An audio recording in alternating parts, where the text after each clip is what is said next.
الحمد لله وكفى والصلاة والسلام على عباده الذين اصطفى أما بعد فأعوذ بالله من الشيطان الرجيم بسم الله الرحمن الرحيم إن هذه أمتكم أمة واحدة وأنا ربكم فاعبدون صدق الله العظيم. அளவற்ற அருளாளனும் நிகரற்ற அன்புடையோனுமாகிய எல்லாம் வல்ல அல்லாஹ்வின் திருநாமம் போற்றி ஆரம்பம் செய்கின்றேன். சலாமும் சாந்தியும் ஈருலக சர்தார் நபிகள் பெருமான் ஸல்லல்லாஹு அலைஹி வஸல்லம் அன்னவர்கள் மீதும் அவர்களுடைய குடும்பத்தார்கள், தோழர்கள், தாபியீன்கள், தபஅ தாபியீன்கள், அக்தாபுகள், அவுலியாக்கள், குறிப்பாக இங்கு அமர்ந்திருக்கும் நம்மவர் மீதும் அல்லாஹுடைய சாந்தியும் சமாதானமும் என்றென்றும் குறைவின்றி நிலவட்டுமாக. ஆமீன். கண்ணியத்திற்கும் பெரும் மதிப்பிற்கும் உரிய அல்லாஹுடைய நல்லடியார்களே, அல்லாஹ் ஜல்ல ஷானஹு தஆலா புனிதமான ஒரு மாதத்தை முழுமையடைய செய்து அந்த மாதத்திலே நாம் எல்லாம் நல்ல அமல்கள் பல செய்து அந்த நல்ல அமல்களின் மூலமாக அதனுடைய கூலியை பெற்று அல்லாஹ் அடுத்த மாதத்தை நம்மை அடைய செய்திருக்கின்றான். இப்படி ஒவ்வொரு ஆண்டும் புனிதமான நாட்கள் வருகின்றது, புனிதமான மாதங்கள் வருகின்றது. அதில் நாம் அதிகமான அமல்கள் செய்கின்றோம். அந்த அமல்களின் மூலமாக அல்லாஹ் நமக்கு அதிகமான கூலிகளையும் தருகின்றான். என்றாலும் கூட இந்த சமுதாயத்திற்கு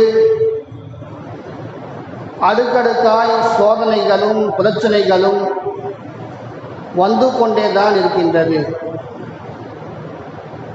இந்த சோதனைகள் பிரச்சனைகள் நமக்கு ஏற்பட்டு கொண்டே இருக்கின்றது. ஏன் இந்த சோதனை? இந்த உம்மத் அல்லாஹ் துன்பப்படுத்துவதற்காக அனுப்பியிருக்கின்றானா என்று நாம் புலம்புவதை பார்க்கின்றோம்.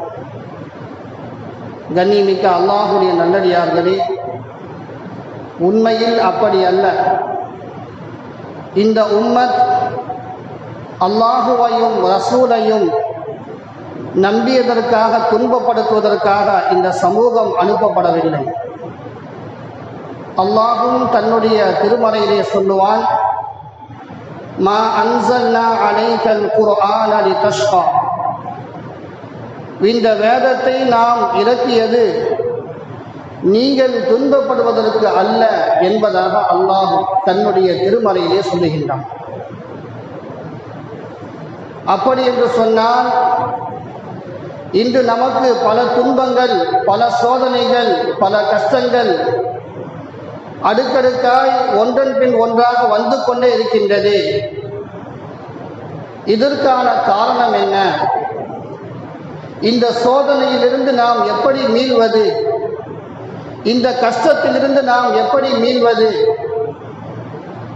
இந்த சோதனை எப்பொழுது நம்மை விட்டு விடை பெறும் என்றெல்லாம் நாம் ஒவ்வொரு நாளும் யோசித்து கொண்டே இருக்கின்றோம். ஆனால் ஒன்று போனால் ஒன்று என்பதாக அடுக்கடுக்காக வந்து கொண்டே இருக்கின்றது. எத்தனையோ பிரச்சனைகளை தாண்டி, போராட்டங்களை தாண்டி நாம் அதற்காக நீதி கேட்டு நின்ற பொழுது இடைக்கால தடைகளாக அதற்கு தடை வந்த பிறகும் கூட மீண்டும் ஒரு விஷயத்தில் கை வைக்கப்பட்டிருக்கின்றது. நம்முடைய கடமையான 5 கடமைகள் ஒரு கடமையான முக்கியமான கடமையான ஹஜ் யாத்திரையிலே அதிலே கை வைக்கப்பட்டிருக்கின்றது. இந்த உலகத்திலே எல்லா நாடுகளிலிருந்தும் இஸ்லாமியர்கள் வளர்ந்ததோறும் ஹஜ்ஜிக்கு செல்வது வழக்கம். யாருக்கெல்லாம் அல்லாஹ் வசதி வாய்ப்பை கொடுத்து உடல் ஆரோக்கியத்தை கொடுத்து அவன் வருவதற்கு அழைத்திருக்கின்றானோ அத்தனை பேர்களுக்கும் அல்லாஹு தஆலா அங்கே அழைக்கின்றான், அவர்கள் செல்லுகின்றார்கள். அப்படி இந்த நாட்டிலும் 1.25 லட்சம் பேர்களுக்கு இந்த நாட்டிலே ஏற்பாடு செய்யப்பட்டிருந்தது. 1.25 லட்சம் பேர்கள் ஹஜ் செய்வதாக எழுதி கொடுக்கப்பட்டிருந்தது. அதிலே 52,000 தவிர மற்ற எல்லோருக்கும் சீட்டு கிடைத்துவிட்டது. யாரெல்லாம் ஹஜ் கமிட்டியின் மூலமாக செல்கின்றார்களோ அவர்களுக்கெல்லாம் சீட்டு கிடைத்துவிட்டது. அவர்களுக்கெல்லாம் ஹஜ்ஜி கடமையான அந்த ஹஜ்ஜை செய்வதற்கான அனுமதி கிடைத்துவிட்டது. அது அல்லாமல் 52,000 பேர்கள் ஹஜ்ஜி கமிட்டி அல்லாமல் அவர்கள் டிராவல்ஸின் மூலமாக செல்ல இருக்கின்றார்களே, அவர்களுக்கு இந்த தடை வந்திருக்கின்றது. அந்த ஹஜ்ஜி கமிட்டி மூலமாக செல்லக்கூடியவர்கள் மட்டும்தான் செல்ல முடியும். யாரெல்லாம் டிராவல்ஸின் மூலமாக செல்கின்றார்களோ அவர்களுக்கு அவர்கள் கொடுத்த பணம் முன்னால் எல்லாம் நேரடியாக சவுதியுடைய கவர்மெண்ட்டிற்கு செல்லும். அந்த கவர்மெண்ட் அங்கே ஹஜ்ஜுடைய யாத்திரை எங்கெல்லாம் மக்கள் தங்குவார்களோ அங்கெல்லாம் இடம் அமைத்து கொடுக்கும். ஆனால் இந்த ஆண்டு அது நம்முடைய மத்திய கவர்மெண்ட்டுக்கு சென்று எங்கள் மூலமாகத்தான் அது செல்ல வேண்டும் என்ற ஒரு நிர்பந்தம் ஏற்பட்டு இன்று ஹஜ்ஜி கமிட்டி அல்லாத டிராவல்ஸின் மூலமாக செல்லக்கூடியவர்கள் எல்லாம் அவர்கள் யாரிடமெல்லாம் ஹஜ்ஜிக்காக வேண்டி பணம் வாங்கினார்களோ அந்த பணங்களை எல்லாம் அந்த கவர்மெண்ட்டிற்கு சேர்த்திருக்கின்றார்கள். ஆனால் அந்த கவர்மெண்ட் எந்த நாளில் செலுத்த வேண்டும் என்பதாக சவுதியுடைய கவர்மெண்ட் சொல்லியிருந்ததோ அந்த நாளில் செலுத்தாமல் விட்டுவிட்டார்கள். அது தாமதப்படுத்தி விட்டார்கள். அதன் காரணமாக இந்த டிராவல்ஸின் மூலமாக செல்லக்கூடியவர்களுக்கு இப்போ பிரச்சனைகள் ஏற்பட்டு கொண்டிருக்கின்றன. எத்தனையோ பேர்கள் பணம் கட்டிவிட்டு நான் இவ்வளவு லட்சம் பணம் கட்டிவிட்டேனே, என்னால் இந்த ஆண்டு செல்ல முடியாதா என்ற ஏக்கம், என்னுடைய பணம் போன பணம் மீண்டும் வராதா என்ற ஏக்கம், இப்படியெல்லாம் மனிதர்கள் புலம்புவதை நாம் பார்த்து கொண்டிருக்கின்றோம். கண்ணியமிக்க அல்லாஹ்வுடைய நல்லடியார்களே, நாம் ஒன்றை நினைவில் வைத்துக் கொள்ள வேண்டும். யாரெல்லாம் ஹஜ்ஜிக்கு செல்வதாக நாடி அவர்கள் பணத்தை செலவிட்டார்களோ, அவர்கள் நீயத்து வைத்து விட்டார்களோ, அந்த ஹஜ்ஜிக்காக செல்வதற்கான நீயத்து வைத்த நாளிலிருந்தே அவர் ஹஜ்ஜை முழுமையாக்கிய கூலி அவருக்கு கிடைக்கின்றது. ஜுனைதுல் பக்தாதி ரஹ்மத்துல்லாஹி அலைஹி அவர்கள்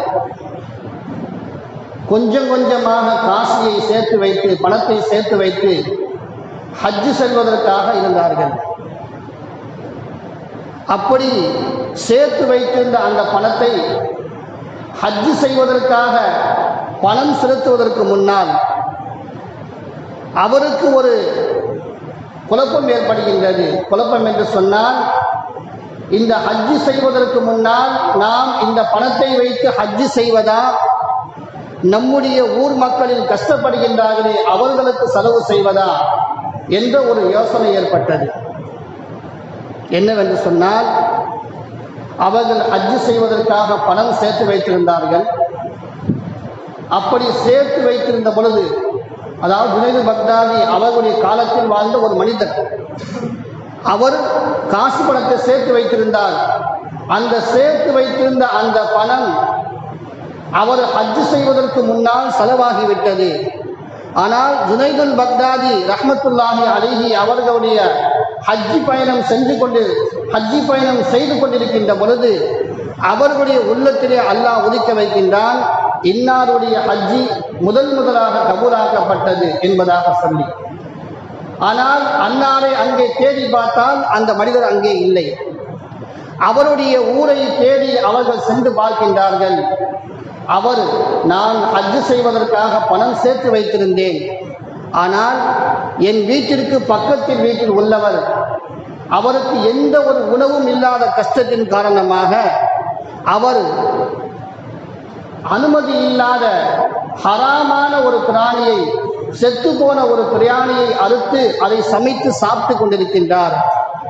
என்னுடைய வீட்டினுடைய ஒரு பிள்ளை அந்த வீட்டிற்கு சென்று சாப்பாடு கேட்ட பொழுது உனக்கு சாப்பாடு இல்லை என்பதாக சொல்லி விரட்டி விட்டார்கள்.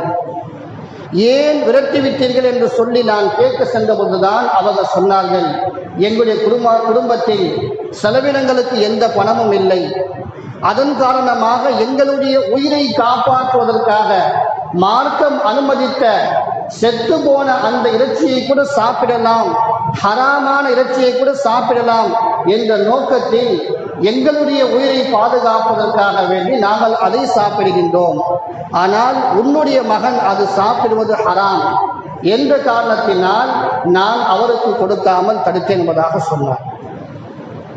இந்த செய்தியை கேட்டவுடன் அந்த மனிதர் தான் ஹஜ்ஜிக்கு செல்வதற்காக சேர்த்து வைத்திருந்த அனைத்து பணத்தையும் எடுத்து கொண்டு போய் அவனிடம் கொடுத்து, உங்களுடைய குடும்பத்துடைய எல்லா செலவினங்களுக்கும் இந்த பணத்தை நீ செலவு செய்து கொள் என்பதாக சொல்லி அவர் தன்னுடைய ஹஜ்ஜிக்காக சேர்த்து வைத்திருந்த பணத்தை கொடுத்து விட்டார். இந்த செய்தியெல்லாம் ஜுனைதுல் பக்தாதிக்கு சொல்லப்பட்ட பிறகு அவர்கள் சொன்னார்கள், இதன் காரணமாகத்தான் அல்லாஹ் நீ ஹஜ்ஜி செய்ய வராமல் இருந்தும் கூட உன்னுடைய ஹஜ்ஜை அல்லாஹ் முதல் ஹஜ்ஜியாக அங்கீகரித்திருக்கின்றான். எத்தனை ஹாஜிகள் இந்த ஆண்டிலே ஹஜ்ஜி செய்தார்களோ அதில் முதலாக அங்கீகரிக்கப்பட்ட ஹஜ்ஜி என்று சொன்னால் அது உன்னுடைய ஹஜ்ஜி என்பதாக ஜுனைதுல் பக்தாதி ரஹ்மத்துல்லாஹி அலைஹி அவர்கள் சொன்னார்கள். அதுபோன்று நாம் எல்லாம் எத்தனை பேர்கள் இந்த ஆண்டிலே ஹஜ்ஜிக்காக பணம் செலுத்தியிருக்கின்றார்களோ அந்த பணம் செலுத்தியவர்கள் நம்முடைய பணம் மீண்டும் வருகின்றதோ வரவில்லையோ, ஆனால் நாம் நீயத்து வைத்ததின் காரணமாக அல்லாஹ் நமக்கு ஹஜ்ஜுடைய கூலியை நிச்சயமாக தருவான். ஹஜ்ஜுடைய அந்த அந்தஸ்தை அல்லாஹ் நிச்சயமாக கொடுப்பான். இன்னைக்கு எத்தனையோ பேர்கள் ஹஜ்ஜுக்கு செல்கின்றார்கள், ஆனால் ஹஜ்ஜுடைய கடமையை சரியான முறை நிறைவேற்றுவதில்லை. அங்கே சென்று விட்டு திரும்பி வந்து விடுகின்றார்கள், ஆனால் அவர்களுடைய பெயருக்கு முன்னால் ஹாஜி என்பதாக போடப்படுகின்றது. ஆனால் நீங்கள் ஹஜ்ஜு செய்வதற்காக நாடி பணம் செலுத்தி விட்டீர்கள், நாட்டம் வைத்து விட்டீர்கள், ஆனால் இந்த சூழ்நிலையின் காரணமாக உங்களுக்கு தடையாக்கப்பட்டு விட்டால் அந்த தடை செய்யப்பட்ட உங்களுக்கு ஹஜ்ஜு செய்ததுடைய கூலி அல்லாஹ் நிச்சயமாக கொடுப்பான். இது இன்று நடந்த செய்தி அல்ல, வரலாறுகளில் ஏராளமாக நடந்திருக்கின்றது. நபி ஸல்லல்லாஹு அலைஹி வஸல்லம் அன்னவர்கள் முதலாக உம்ராவுக்கு சென்ற பொழுது நபி அவர்கள் தடை செய்யப்பட்டது. நபி அவர்கள் அந்த ஆண்டிலே செய்ய முடியாமல் போன பொழுது அடுத்த ஆண்டிலேயே அல்லாஹு தஆலா அவர்களுக்கு செய்யக்கூடிய அனுமதி அல்லாஹ் கொடுத்தான். அதன் பிறகு அதுக்கு அடுத்த ஆண்டிலேயே அல்லாஹு தஆலா அவர்களுக்கு ஹஜ்ஜை செய்யக்கூடிய வாய்ப்பையும் அல்லாஹ் கொடுத்தான். எனவே கண்ணியமிக்க அல்லாஹ்வுடைய நல்லடியார்களே, யாருக்கெல்லாம் இந்த ஆண்டு நியத்து வைத்து காசு பணம் கொடுத்து நம்மால் ஹஜ்ஜு செய்ய முடியவில்லையே என்ற கவலை ஏக்கம் இருக்கின்றதோ அவர்களுக்கு அல்லாஹ் நிச்சயமாக அந்த ஹஜ்ஜுடைய நசீபை கொடுப்பான். நம்முடைய பெயருக்கு முன்னால் ஹாஜி என்ற பெயர் மட்டும்தான் இருக்காது, ஆனால் அல்லாஹ்விடத்திலே ஹாஜி என்ற பெயர் நிச்சயமாக இருக்கும். அல்லாஹ் அந்த பாக்கியத்தை இந்த ஆண்டிலே பேர் கொடுத்த அந்த 52,000 பேர்களுக்கும் 1.25 லட்சம் பேர்களுக்கும் அல்லாஹ் மக்பூலான ஹஜ்ஜாக அல்லாஹ் ஆக்கி வைப்பானாக. உலகம் முழுக்க எங்கெல்லாம் இந்த ஆண்டு ஹஜ்ஜு செய்ய செல்கின்றார்களோ அத்தனை பேருடைய ஹஜ்ஜையும் அல்லாஹ் மக்பூலான ஹஜ்ஜாக அல்லாஹ் ஆக்கி அருள் புரிவானாக. கண்ணியமிக்க அல்லாஹ்வுடைய நல்லடியார்களே, இப்படி நம்முடைய சமுதாயத்தை குறிவைத்து பல பிரச்சனைகள் பல சோதனைகள் வருகின்றது. இதற்கெல்லாம் காரணம் என்ன, தீர்வு என்ன என்று நாம் பார்த்தோம் என்று சொன்னால், இந்த சோதனை நமக்கு வந்து கொண்டே தான் இருக்குமா என்று சொன்னால், அல்லாஹு தஆலா நம்மை நபியை ஏற்றுக்கொண்ட அல்லாஹுவை ஏற்றுக்கொண்ட இந்த மக்களுக்கு சோதிப்பதற்காக அல்லாஹ் இந்த குர்ஆனை இறக்கவில்லை, உங்களை சோதிப்பதற்காக இந்த சமுதாயத்தை நாங்கள் இறக்கவில்லை என்பதாக அல்லாஹ் குர்ஆனிலே ஆணித்தரமாக சொல்லுகின்றான். அப்படி என்று சொன்னால் இன்னைக்கு நமக்கு சோதனைகள் வருகின்றது. இதற்கான காரணம் என்ன, இதற்கான காரணம் என்ன என்று நாம் பார்த்தோம் என்று சொன்னால், நமக்கு முன்னால் வாழ்ந்த நம்முடைய சமுதாய மக்கள், நம்முடைய பெரியோர்கள் எத்தனை ஆண்டுகள் ஆட்சி செய்தார் என்று சொன்னால் 1300 ஆண்டுகள் இஸ்லாமிய சாம்ராஜ்யம் இருந்தது. 1300 ஆண்டுகள் இஸ்லாமிய சாம்ராஜ்யம் இருந்தது. இஸ்லாமிய ஆட்சி இருந்தது. குலஃபாய ராஷிதீனுடைய காலத்தில் இருந்து நபி ஸல்லல்லாஹு அலைஹி வஸல்லம் அவருடைய காலத்தில் கொஞ்ச நாடுகள், அதன் பிறகு அபூபக்கர் சித்தீக் ரலியல்லாஹு அவருடைய காலத்தில் இன்னும் கொஞ்ச நாடுகள், அதன் பிறகு ஹலீஃபா உமர் ரலியல்லாஹு அன்ஹு அவருடைய காலத்தில் எண்ணிலடங்காத நாடுகள் இஸ்லாத்தின் பக்கம் வந்தது.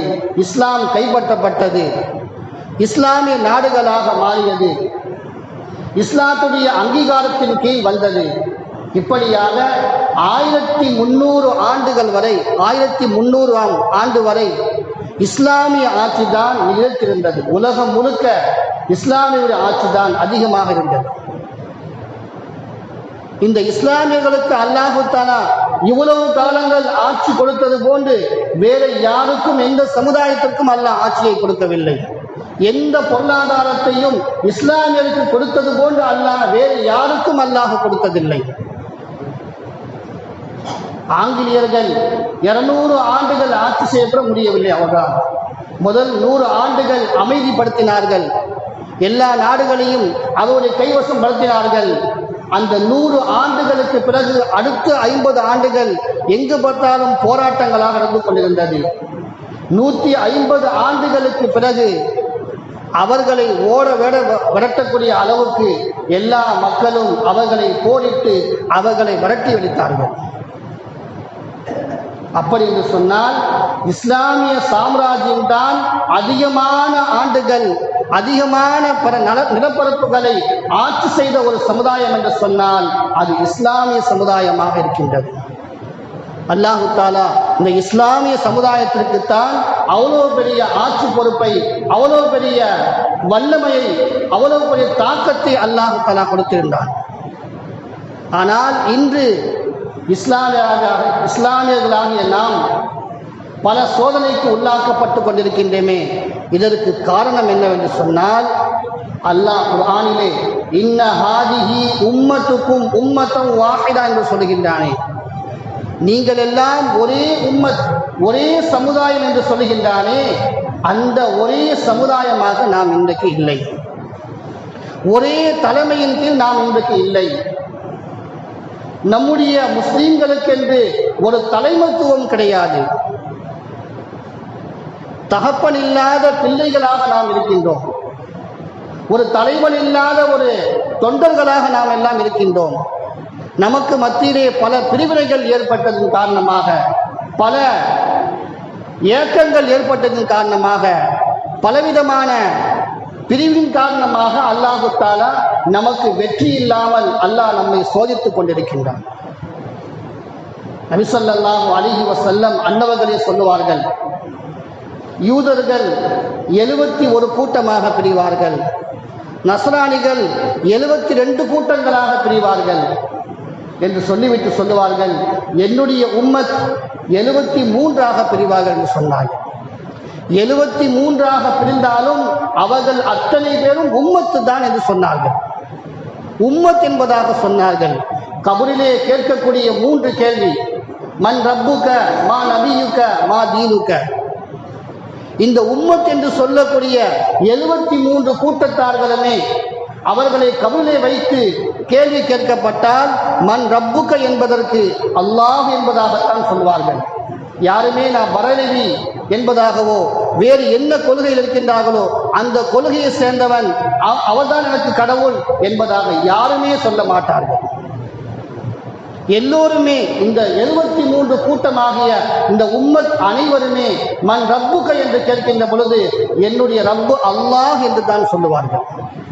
மா நபியுக என்று கேட்கின்ற பொழுது என்னுடைய நபி முஹம்மது ஸல்லல்லாஹு அலைஹி வஸல்லம் அவர்கள் என்பதாகத்தான் சொல்லுவார்கள். மா தீனுக என்று கேட்டாலும் அதற்கும் என்னுடைய தீன் இஸ்லாம் என்பதாகத்தான் சொல்லுவார்கள். அல்லாஹ்வே குர்ஆனிலே பெயர் வைக்கின்றான், சம்மாக்குமுல் முஸ்லிமீன். இந்த முஸ்லிம் சமுதாயத்திற்கு அல்லாஹ் பெயர் வைக்கின்றான். முஸ்லீம் என்பதாக அல்லாஹு தஆலா சம்மாக்குல் முஸ்லிமீன் என்பதாக குர்ஆனிலே அல்லாஹ் சொல்லுகின்றான். நீங்கள் எல்லாம் முஸ்லீம்கள், இஸ்லாமியர்கள் என்பதாக சொல்லி அல்லாஹ் ஒட்டுமொத்த உம்மத்தையும் அல்லாஹு தஆலா முஸ்லீம் என்பதாக அல்லாஹ் சொல்லுகின்றான்.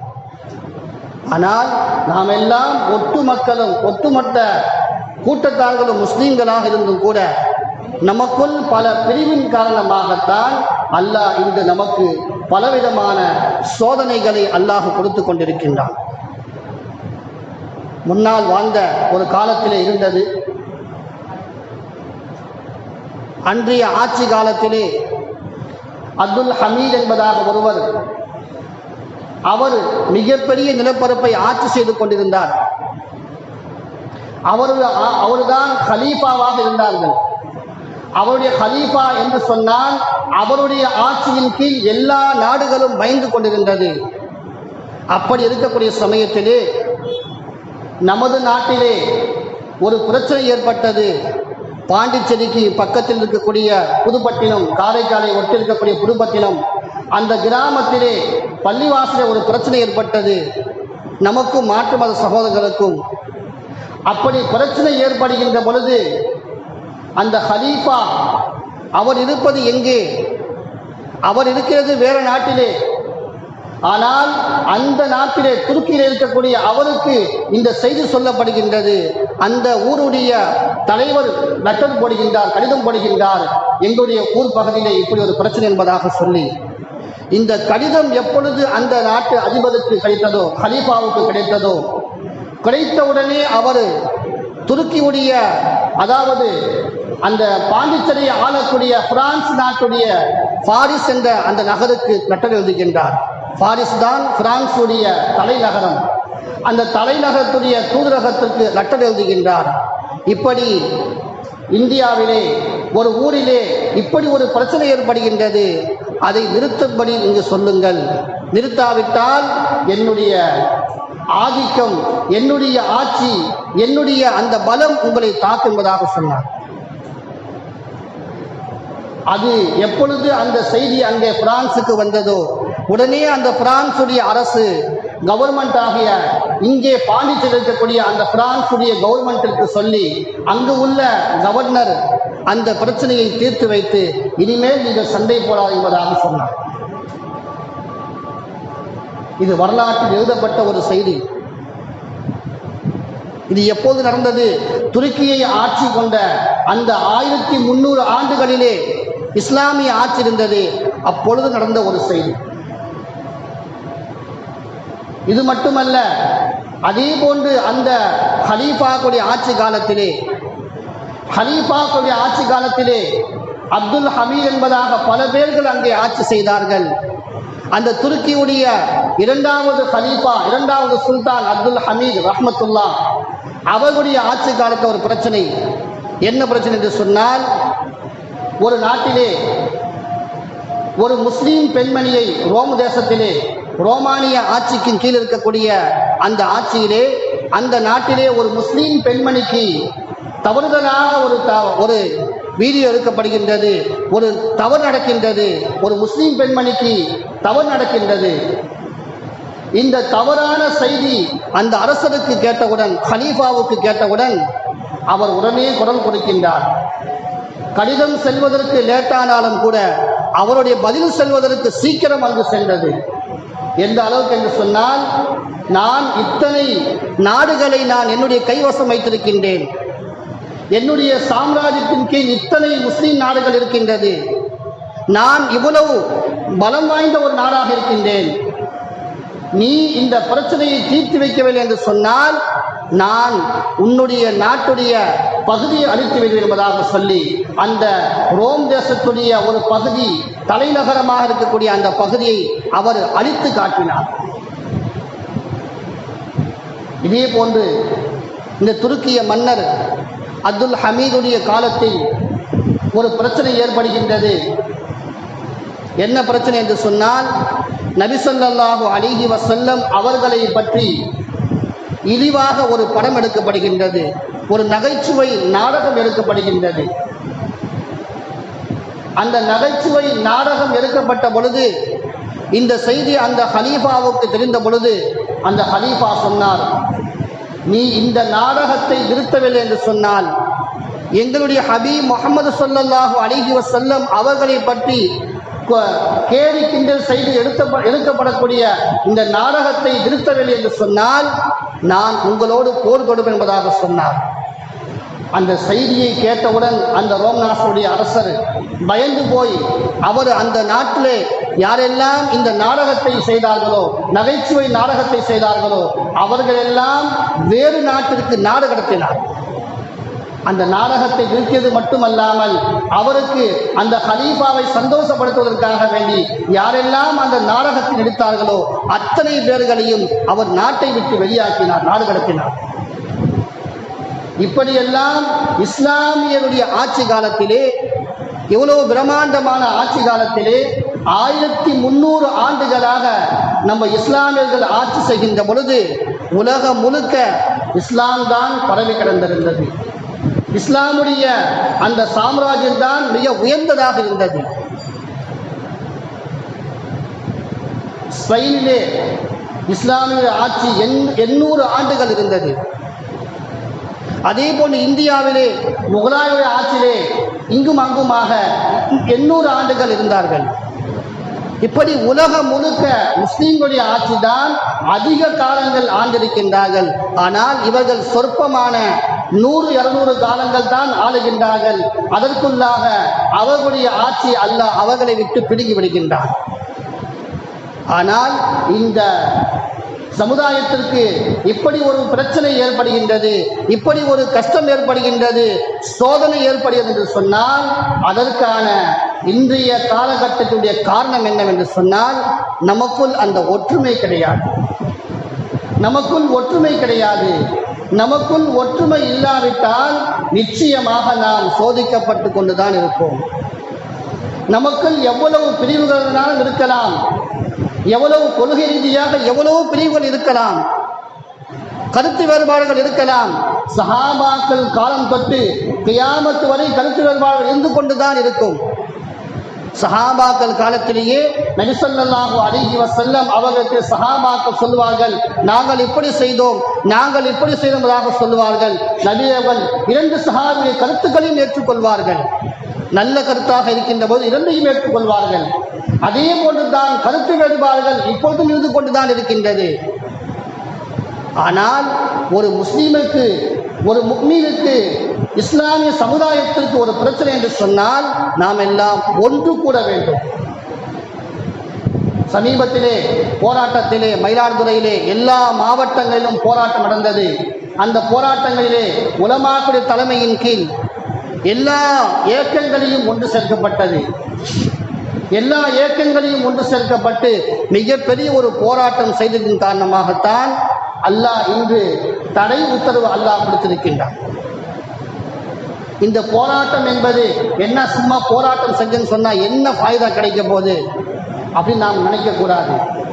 போராட்டம் இந்த சமுதாயத்திலே, இந்த நாட்டிலே, ஜனநாயக நாட்டிலே போராடித்தான் நாம் எல்லாம் வெற்றி கொள்ள முடியும். போராடாமல் நாம் விட்டுவிட்டோம் என்று சொன்னால் நம்முடைய அனைத்து உரிமைகளும் பறிக்கப்பட்டு கொண்டே தான் இருக்கும். அதிலும் குறிப்பாக இந்த வக்ஃப் சொத்து இருக்கின்றது, அது அல்லாஹ்வுடைய சொத்து, அது அல்லாஹ்வுடைய சொத்து. அந்த அல்லாஹ்வுடைய சொத்தை நாம் பாதுகாக்கவில்லை என்று சொன்னால் அல்லாஹ் நமக்கு சோதனைகளை அதிகமாக கொடுத்து கொண்டுதான் இருப்பான். சென்ற போராட்டத்திலே எல்லா ஊர்களிலிருந்தும் எல்லா மாவட்டங்களிலிருந்தும் எத்தனையோ முஸ்லிம்கள் கலந்து கொண்டார்கள். ஆனால் அதிலே அவல நிலை என்னவென்று சொன்னால் நமது ஊரிலும் ஏலான் செய்யப்பட்டு நமது ஊரிலிருந்து சொற்பமான மக்கள் கைவிட்டு எண்ணக்கூடிய அளவுக்குத்தான் சென்றார்கள். அதில் கலந்து கொள்வதற்கு நம்முடைய மக்களுக்கு ஆர்வம் இல்லை. ஏன் போராட்டத்தில் கலந்து கொள்ள வேண்டும், அதனால் நமக்கு என்ன கிடைக்கப் போகின்றது என்றெல்லாம் யோசித்துக் கொண்டு எத்தனையோ பேர்கள் ஊரிலே தங்கிவிட்டார்கள். கண்ணியமிக்க அல்லாஹ்வுடைய நல்லடியார்களே, நாம் இன்று போராடாமல் விட்டுவிட்டோம் என்று சொன்னால் அது முழுமையாக பறிக்கப்பட்டு வக்ஃபுடைய சொத்தெல்லாம் அவருடைய அரசாங்க சொத்தாக மாறும். அதன் பிறகு நம்முடைய சொத்துகள் கை வைக்கப்படும், நம்முடைய சொத்தெல்லாம் அரசாங்க சொத்தாக மாறும். இப்படியாக அழித்து எப்படி ஸ்பெயினிலே 800 ஆண்டுகள் இஸ்லாமிய ஆட்சி இருந்து அந்த 800 ஆண்டுகளுக்கு பிறகு இஸ்லாம் இருக்க வேண்டும், முஸ்லிம்கள் இருக்க வேண்டும், ஆனால் ஷரியத்துடைய சட்டம் இருக்கக்கூடாது என்று ஆனதோ அதே நிலைமை இந்த நாட்டில் ஆகிவிடும். அல்லாஹ் பாதுகாக்க வேண்டும். இந்த நாட்டிலே இஸ்லாமில் இருக்க வேண்டும், முஸ்லிம்கள் இருக்க வேண்டும், ஆனால் முஸ்லிம்களுக்கென்று தனி ஒரு சட்டம் இருக்கக்கூடாது என்ற நிலை ஆகுவதற்காக வேண்டித்தான் இந்த உலகத்திலே இந்த நாட்டிலே இவ்வளவு பிரச்சனைகள் ஏற்படுகின்றன. எனவே கண்ணியமிக்க அல்லாஹ்வுடைய நல்லடியார்களே, நம்முடைய ஷரியத்துடைய சட்டங்களில் கை வைக்கும் போதெல்லாம் நாம் அதற்காக எதிர்ப்பு குரலை கொடுப்பது நம்முடைய கடமையாக இருக்கின்றது. எந்த அளவுக்கு என்று சொன்னால், நபி ஸல்லல்லாஹு அலைஹி வஸல்லம் அவர்கள் சொல்லுவார்கள், 2 சஹாபாக்கள், ஒரு சஹாபி சொல்லுகின்றார், யா ரசூலல்லாஹ், என்னுடைய இடத்திலிருந்து கொஞ்சத்தை அந்த சஹாபி எடுத்துக்கொள்கின்றார், அந்த மனிதர் எடுத்துக்கொள்கின்றார். நபி அவர்கள் சொல்லுவார்கள், நீ அதை பிடுங்க என்பதாக சொல்லுவார்கள். உன்னுடைய இடம் தானே, அதை பிடுங்க என்பதாக சொல்லுவார். ஆனால் அந்த சஹாபி சொல்லுகின்றார், யா ரசூலல்லாஹ், நான் பிடுங்கினால் அவர் என்னோடு சண்டை போடுகின்றார், நீனும் சண்டை போடு என்பதாக சொல்லுவார்கள். அப்போ அந்த சஹாபி கேட்கின்றார், யா ரசூலல்லாஹ், நாங்கள் இருவரும் சண்டை போட்டு நான் இறந்து விட்டால்? இப்போ நபி அவர்கள் சொன்னார்கள், அப்படி நீ உன்னுடைய சொத்துக்காக உன்னுடைய உரிமைக்காக போராடி அதிலே நீ இறந்து விட்டால் நீ ஷஹீத் என்பதாக சொன்னார்கள். நீ ஷஹீத் என்பதாக சொன்னார்கள். எனவே கண்ணியமிக்க அல்லாஹ்வுடைய நல்லடியார்களே, நம்முடைய இந்த வக்ஃப் சொத்து இருக்கின்றதே, அது அல்லாஹு தஆலா அவனுக்கென்று விதிக்கப்பட்ட ஒரு சொத்து.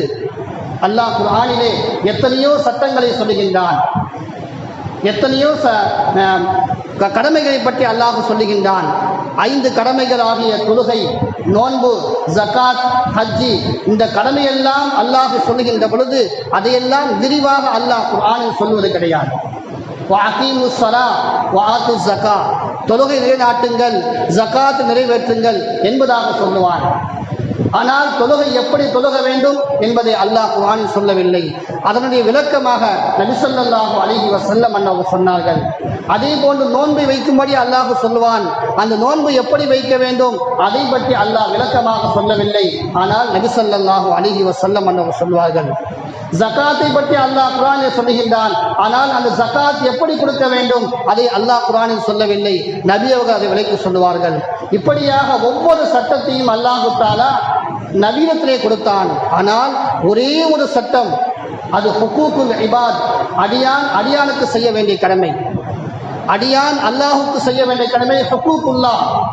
அடியான் அல்லாஹுக்கு செய்ய வேண்டிய கடமை என்ன? தொழுகை, நோன்பு, ஜகாத், ஹஜ்ஜி, தான தர்மங்கள், இதெல்லாம் அல்லாஹுக்கு செய்ய வேண்டிய கடமை. ஆனால் ஒரு அடியான் இன்னொரு அடியானுக்கு செய்ய வேண்டிய கடமை இருக்கின்றது. அந்த கடமைகளில் முதல் கடமையாகிய இந்த சொத்து பிரச்சனையை பற்றி அல்லாஹு தஆலா நபியிடத்திலே அல்லாஹ் ஒப்படைக்கவில்லை. அதை பற்றி அல்லாஹு தஆலா திருமறையிலே சூரத்து நிசாவிலே அல்லாஹு தஆலா ஒரு பக்கத்திற்கு 2 ஆயத்து முழுவதுமாக அல்லாஹ் சொல்லுகின்றான். யாருக்கு மகனுக்கு எவ்வளவு கொடுக்க வேண்டும், மனைவிக்கு எவ்வளவு கொடுக்க வேண்டும், கணவருக்கு எவ்வளவு கொடுக்க வேண்டும், தகப்பனுக்கு எவ்வளவு கொடுக்க வேண்டும், தாய்க்கு எவ்வளவு கொடுக்க வேண்டும், சகோதரிக்கு எவ்வளவு கொடுக்க வேண்டும், இப்படியாக அல்லாஹ் எல்லாத்தையும் அவன் குர்ஆனிலேயே பிரித்து சொல்லுகின்றான். சொல்லிவிட்டு அல்லாஹு தஆலா அந்த ஆயத்துடைய தொடக்கத்திலே சொல்லுவான், யூசிக்குமுல்லாஹ் என்பதாக சொல்லுவான். யூசிக்குமுல்லாஹ் என்று சொன்னால் நான் வசியத்து செய்கின்றேன். அல்லாஹ் நமக்கு வசியத்து செய்கின்றான். நாம் எப்படி இறப்பதற்கு முன்னால் நம்முடைய பிள்ளைகளிடத்திலே இத்தனை சொத்து இருக்கின்றது, இதிலே கொஞ்சத்தை நீ பள்ளிவாசலுக்கு கொடு, கொஞ்சத்தை நீ உன்னுடைய சகோதரனுக்கு கொடு, கொஞ்சத்தை இவருக்கு கொடு என்பதாக வசியத்து செய்கின்றோமோ அதுபோன்று அல்லாஹ் வசியத்து செய்கின்றான். அப்படி வசியத்து செய்யப்பட்டு சொல்லப்பட்ட சொத்து தான், பாகப்பிரிவினை தான் அல்லாஹ் குர்ஆனிலே முழுமையாக விரிவாக அல்லாஹ் சொல்லியிருக்கின்றான். அந்த விரிவாக சொல்லப்பட்ட அந்த சொத்தை தான், இன்னும் அல்லாஹ்வுக்கென்று கொடுக்கப்பட்ட அந்த சொத்தை தான் இன்னைக்கு நம்முடைய மத்தியில் ஆடக்கூடிய அந்த கவர்மெண்ட் அதை அபகரிப்பதற்கு நினைக்கின்றது, அதை அரசாங்க சொத்தாக மாற்றுவதற்கு நினைக்கின்றது. அதற்காக எல்லா இடங்களிலும் போராட்டம் செய்து கடைசியாக அல்லாஹ் தஆலா அதிலே தடைக்கால உத்தரவாக வைத்திருக்கின்றான். இந்த உத்தரவு கூட நம்மை சோதிப்பதற்குத்தான்,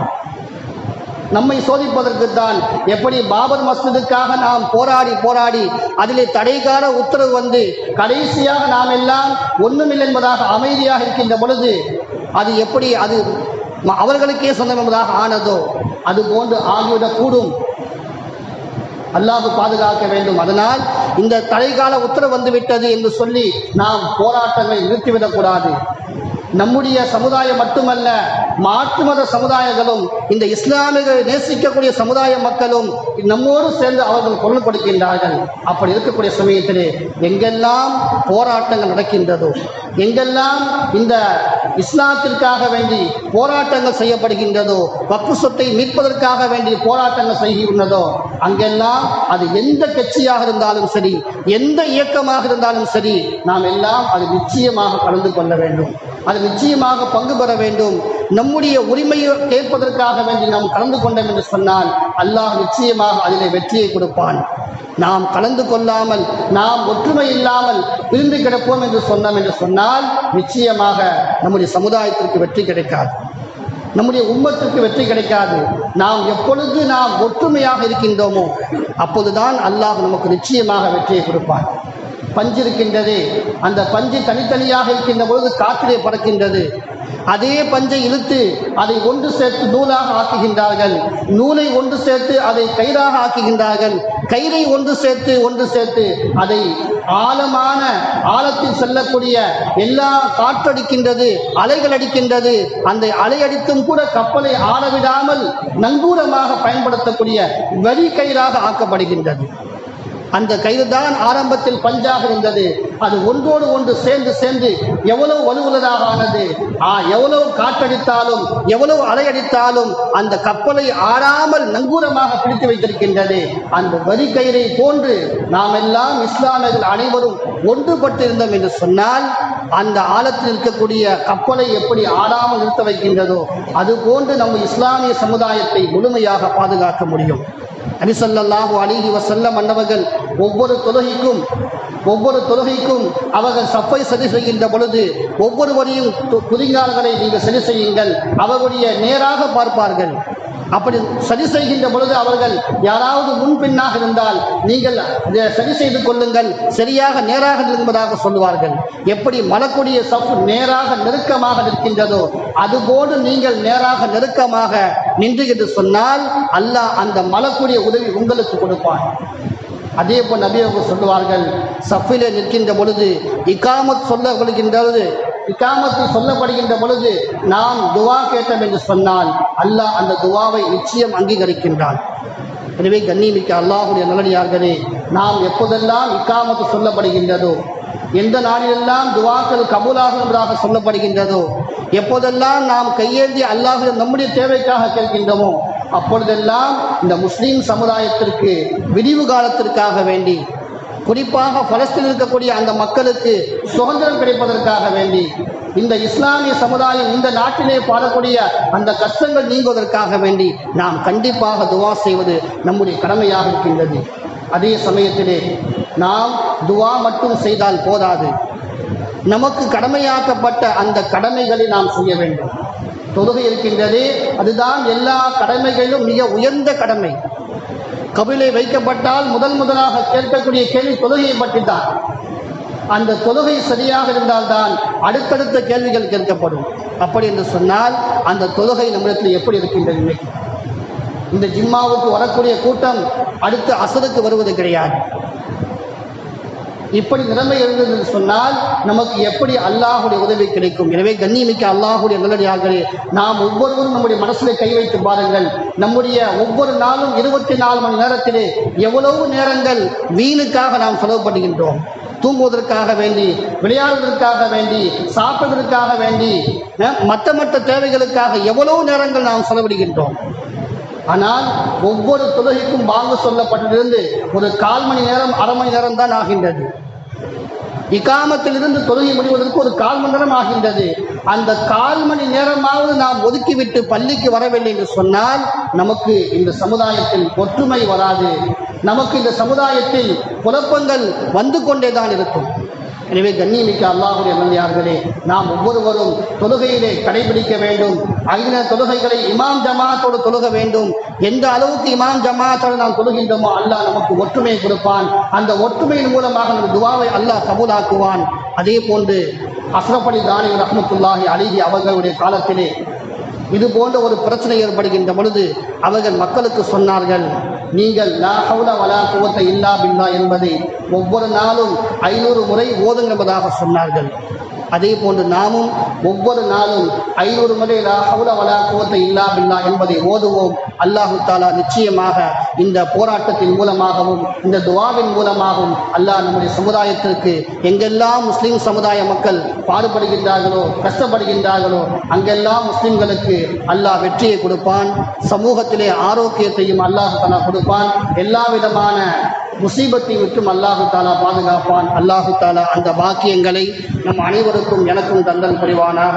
வாஹித் அல்ஹம்துலில்லாஹி ரப்பில் ஆலமீன். அஸ்ஸலாமு அலைக்கும் வரஹ்மத்துல்லாஹி தஆலா வபரகாத்துஹு.